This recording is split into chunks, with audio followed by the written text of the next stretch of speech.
Hello, friends. Welcome to episode 238 of the Breast Cancer Recovery Coach podcast. I'm your host, Laura Lummer, and this is a really great show. I'm actually really looking forward to doing this show and talking about this topic because I think it's so incredibly important. I'm going to talk about something that I've been working through a lot for myself in my personal life. And this discussion also has come up in my membership groups, in our coaching calls. And actually, we're coming to the end of the 4 Pillars of Breast Cancer coaching program, which I launched back in February. And so we're on the fourth pillar, which is revive. And in that revive pillar, we're talking about creating the life that you want and specific steps that we have to take in order to create the life you want. And that doesn't just mean tactical steps, doesn't mean set a goal, do this, make it specific, make it measurable. It's not about that, but it's about the way that we think and what we're willing to accept in our lives. And this circles back around to this topic because you have to be willing to allow abundance in your life. But in order to allow abundance in your life, you have to believe that you're worthy of abundance. You have to believe that you're worthy of accepting things. You have to believe that you are worth, and I'm not just going to say like your worthiness as a human being, but your worth, like you are worth spending money on. You are worth investing in. You are worth spending time on. You deserve fulfilling relationships. You deserve wonderful health. And you are worth doing whatever it takes to get you to that point, to do what you need to do for yourself to get you there. And so, first, I'm going to share a story with you of something that really made me think a lot about this. On Easter Sunday, we came home and we have 2 dogs. We have 2 cockapoos. They are my husband's best friends in the world. And they were fine when we got home. But by the end of the evening, one of them was clearly not feeling well. And, we had to make some decisions. We had some medication for him. At the end, the story all ends well. He was fine and he was up and back to himself in a matter of 2 days. But what it caused me to think about was the value. How much money would we spend on medical care for this dog? Because we are at this point in my life and in my journey where, as I am pursuing, I was going to say exploring, but actually pursuing integrative oncology, not alternative, I'm going to say complementary, because to me, alternative methods mean doing something instead of doing standard of care, and complementary means I'm doing standard of care treatments, but I'm complementing them with natural therapies as well, which is the metabolic approach to cancer and all that is contained within that space. But if any of you have pursued a complementary or a naturopathic path to your own healing and to supporting your own health, then you know very well it is not cheap. It's really expensive, actually, to get good quality care and a well-trained integrative physician. It's very important to me that the physician that I choose is not just a naturopath, but an oncologist. So this person has a tremendous amount of training, a tremendous amount of experience, and I believe that they're worth the price that they charge. Sadly, insurance companies don't cover it. Right? It's not that it's not worth what they're putting out. And it isn't that what they put out into the world is not effective, because it is very effective. And I'm seeing the results of that. But insurance companies don't cover it. And we're not going to get into all the politics of what's going on in medicine, but it's just when you're in this place and pursuing this path, money is a thing. And you have to really look at your mentality about what you can afford or where you're willing to direct your financial resources. And so I noticed a lot coming up, especially when I first started to pursue this path. A lot of the thoughts that would come up, which would just be subconscious responses to getting a price tag on something. Many naturopathic oncologists or integrative oncologists have programs or packages, and they have a process that you will follow that they offer. And that way they're able to offer certain pricing. And then if there are things that might vary within that package, then they tell you, hey, here's a range. It can go from this to that. And it can be really costly. So I started to notice that when that came up, my mind would go right to, oh my gosh, that's so expensive. I can't do that. Now, that is not just something I hear inside my own head. That is something I hear from women all the time, from my clients all the time, from people who do an exploratory call with me. And it's an interesting thing to explore. Now, something that I work with my clients on, that I work with myself on, and that I encourage everybody to be very rooted in is not to judge yourself, not to judge those thoughts, but to get really curious when thoughts like that come up. When thoughts that limit your ability to do something for yourself in your life that you really feel is necessary, that's very important to you. And the brain goes right into scarcity and throws out, oh my God, that's so much money. I can't do that. Rather than going to, okay, that's really expensive, but it's worth it. And it's really important to me. And I'm really important. And I'm worth that type of financial investment because, come on, you're listening to the show, you either have had, you're going through, or you do have cancer. And so when we're in that position, whether you have disease actively processing in your body now, or you've had it and you now have no evidence of disease, it's still so critical that you support your body, your body's ability to heal, your body's ability to perform, and your body's ability to attain an optimal state of well-being. And when I say that, I don't just mean within the normal ranges of everything.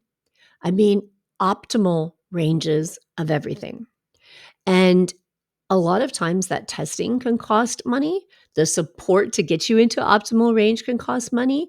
The things you do once you've been given a plan, like supplements or infrared sauna therapy, let's see, high dose vitamin C, intravenous therapy, hyperbaric oxygen treatments, all of these come with a really high price tag. But all of them also can be very, very effective in supporting your ability to reach and maintain optimal health and supporting your body's ability to heal. So, why, when our brain automatically goes into scarcity, sees an expensive price tag and says, oh my gosh, I can't afford that. That's really expensive. Why do we accept that thought? Let's give some thought to that. Let's give some thought to that thought. Let's explore that for a second, because I know for myself, this has happened many times where I see it and I go, oh, that's expensive. And then I'm just kind of done with it, right? Whereas now I've worked a lot on that because I've needed to work a lot on it. I've looked at therapies and things and gone, this is really important. Let me look at my thoughts here, because I'll tell you what, sometimes it isn't that you don't have the money for it. It's that we're choosing not to allocate that money for that certain thing. Some thoughts I have had and other thoughts I've heard expressed are, I shouldn't spend that much money on me, or wow, I should save that money for whatever it might be. I have a daughter who's getting married. Well, oh my gosh, that money could go to my daughter's wedding. That money can go towards our retirement. Oh, I wanted to take a trip at the end of the year. If I use that for this, then there won't be a trip. So many things can come up around our money, or we can actually say to ourselves, I can't afford it. And you may not have the money like sitting aside for something else and you're just choosing not to allocate it for yourself. You may have a budget that says, I literally can't fit that into my budget. But even then, I encourage you to explore that idea, because I know for a fact that there are a tremendous amount of resources out there for breast cancer survivors. There are all kinds of nonprofits that support people in treatment.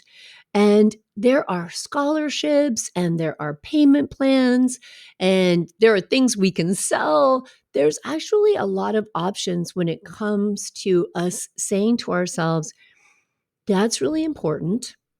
I'm worth that. Let me give some thought to it. Let me explore what that might look like. I see people run GoFundMe campaigns. And when I say that, some of you may hear it go, oh my gosh, I would never do something like that. I've heard that from people before. I've heard them say, oh, I won't do anything like that. I don't want to air my dirty laundry. Your dirty laundry, your need to support your health, your need and desire to live your life. And I want to offer this when it comes to doing something like a fundraiser. And I mean, it could be a bake sale, it could be a GoFundMe, it can be anything. And when our mind goes to, oh, I don't want that, I would offer to consider reframing that because so many people love you in your life. And those people want you to be with them. And those people want you to be healthy and to be able to enjoy life, to have energy, and to feel well. And they love doing things to support you. I know when I was diagnosed back in 2011, my niece, who at the time was 12 years old, gathered a bunch of her friends and they went to my sister and said, can we bake cupcakes and have a bake sale for Auntie Laura? I mean, kind of brings tears to my eyes when I even think about it now. It was so meaningful. But here's the thing is people want to help, not because you look like a charity case or you have these thoughts in your head that tell you that, but because they love you. And the people who love us would wipe cancer out of our bodies in a second, in a heartbeat, if they could, and they cannot. But what they can do is show support.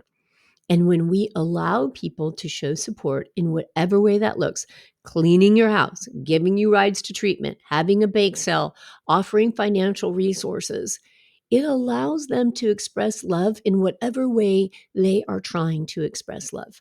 They know what resources are available to them. They make a decision on what they want to give. And when we say no, no thank you, or we don't let people know that we need that help, we shut down their ability to be there for us in the capacity that they can be there for us.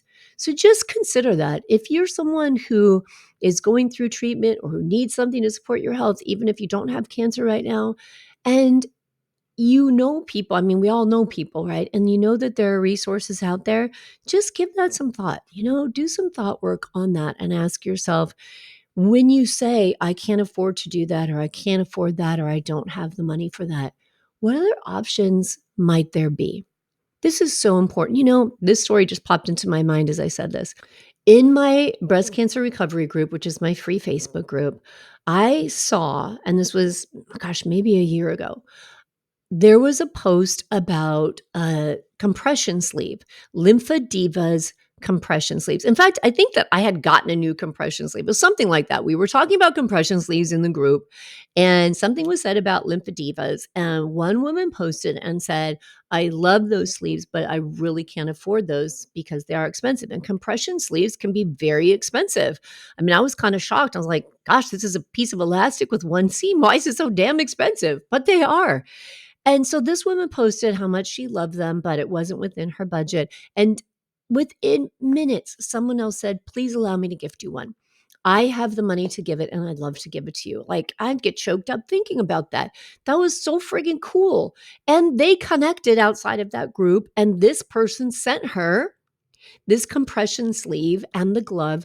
And I know that she did because months later, I had a coaching call with that person who was gifted the sleeve, and she was wearing it and it meant everything to her. Little things like that are so meaningful. And it's so meaningful to be able to be that person who can give.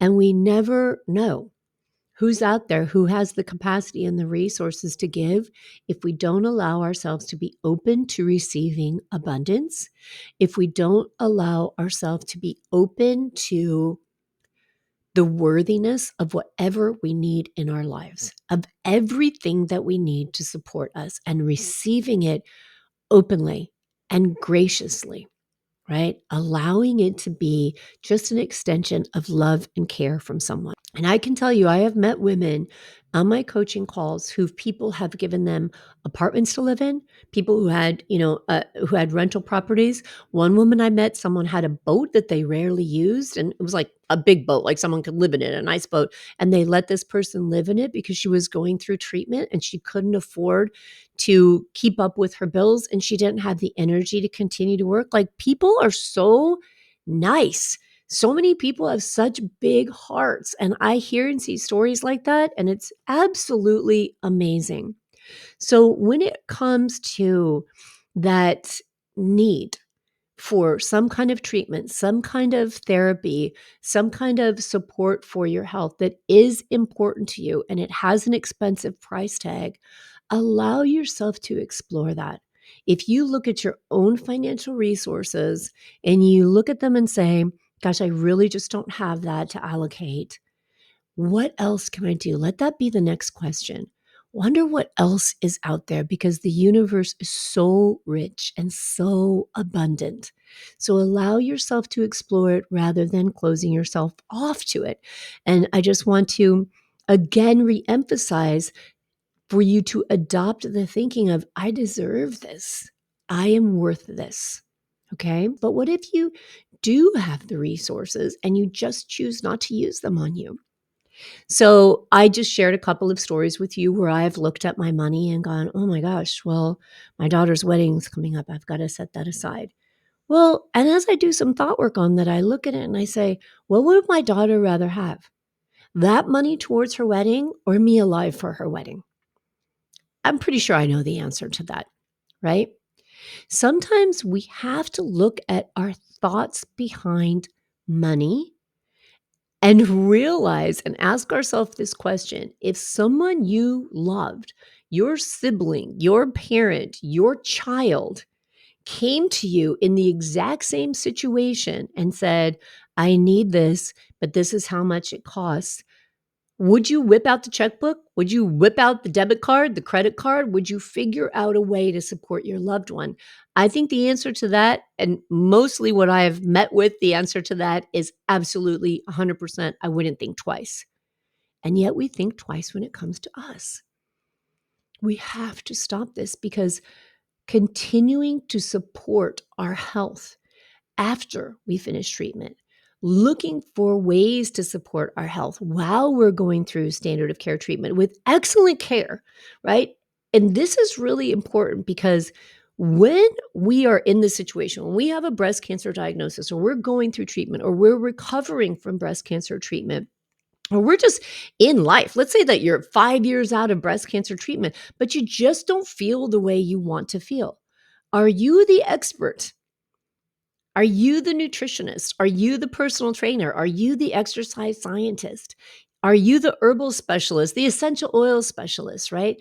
Think about that. There's so many rich resources out there for us. And there's a real danger in experimenting with some of those things without knowing what you're doing. And I would say, especially when it comes to supplements, because when it comes to supplements, those again can be very costly. And I know I am totally guilty of this, of picking up a book, reading about it, reading about this supplement. It's like, oh my God, this sounds like the cure to cancer. This supplement sounds absolutely amazing. And then I'll purchase that supplement and realize that over the course of a couple of months, I mean, I've spent hundreds of dollars on this supplement. And I've stopped and thought, well, do I feel any different? Is this helping? And sometimes you have to get off the supplement to notice if it's making a difference. But part of the problem there is that you didn't know if you needed supplement to begin with. So when we're talking about investing in ourselves, one of the most important factors in that, in my opinion, is testing first and knowing where you stand. And there are so many amazing tests out there and available to us. And again, people's minds go straight to, oh, that's got to be really expensive. Some of them are expensive, but some of them are actually quite affordable. Even with nutrition genomics, which is an incredibly informative test that I did as I started working with a naturopath to get a real insight into my genetics, my epigenetics, and how food affects my body. I think that I think it's a little over $300. So that's not cheap, right? That's a good price tag. But it's also something you could say, okay, it's $300 and we can save for it, right? Or we can look at it and say, what can I reallocate? But the bottom line comes down to, do we feel we deserve it? Do we make ourselves a priority in our lives? And do we say, I am worth this?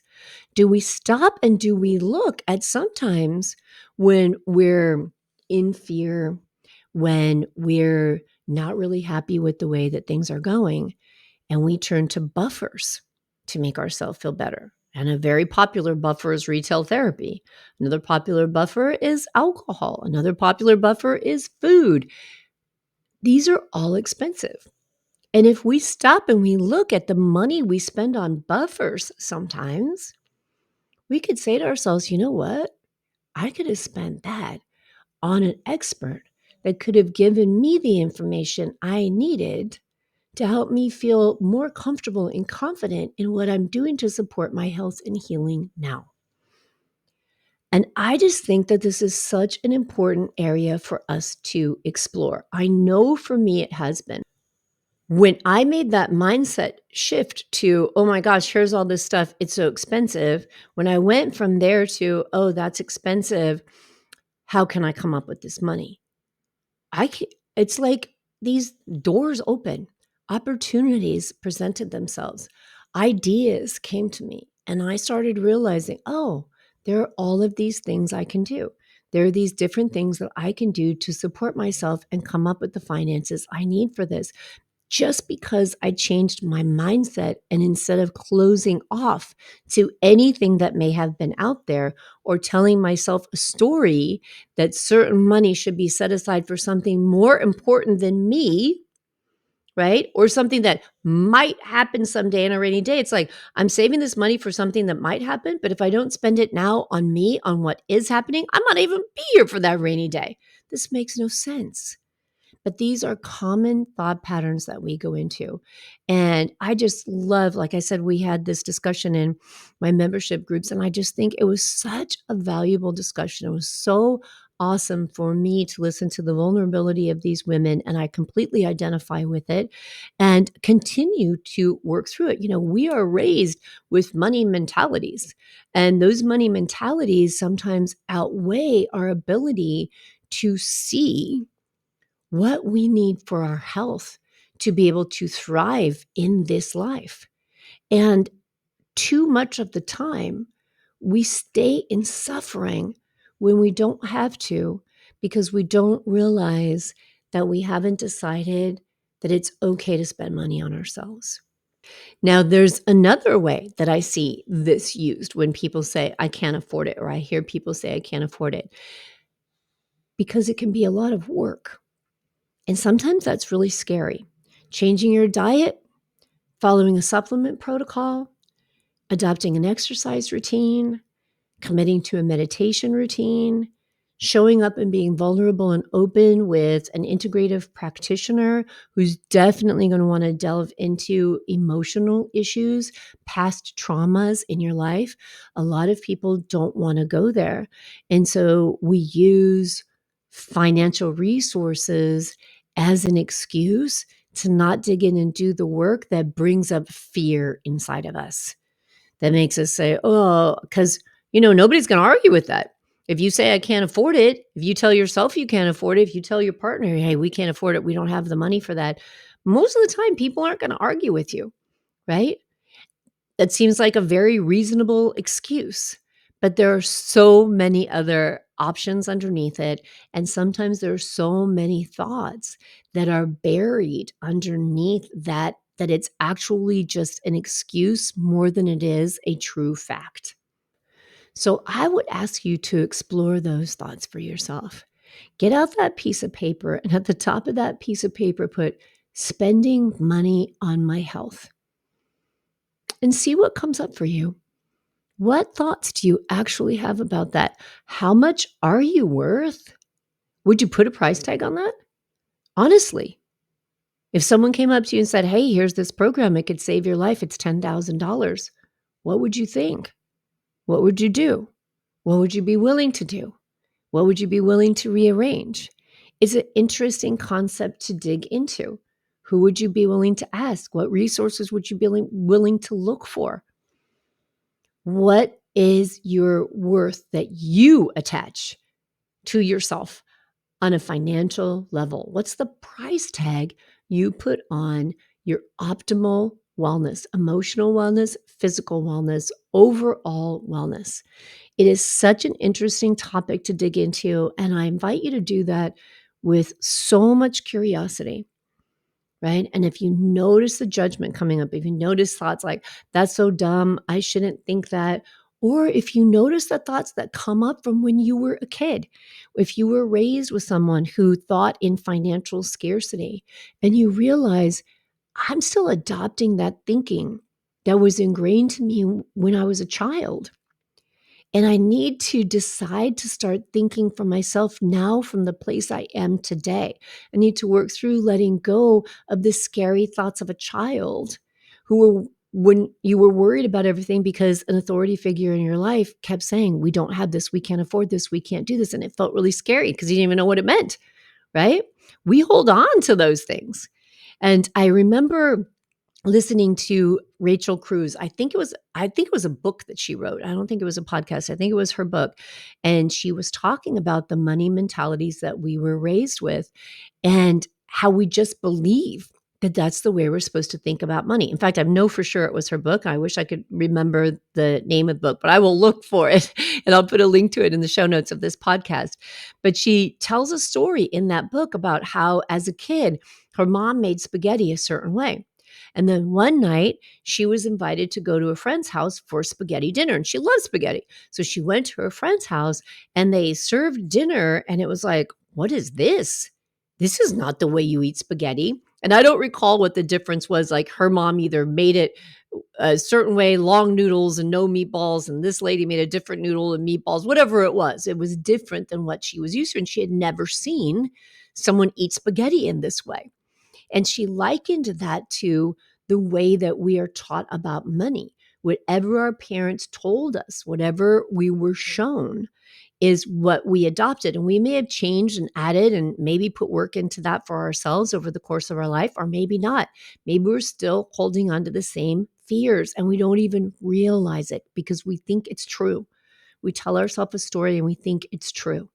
So I encourage you, especially when it comes to you and what you need and what is important to you and what will help you get out of suffering and move forward in your life, that you examine these thoughts and you look at the value that you attach for yourself. I think it's a fascinating exploration. It absolutely has been for me. And hopefully it opens your eyes and your mind to some new opportunities for whatever support you may need so that you can experience the optimal well-being of your body and your mind. All right, my friend, I will talk to you again next week. And until then, please be good to yourself. Take care.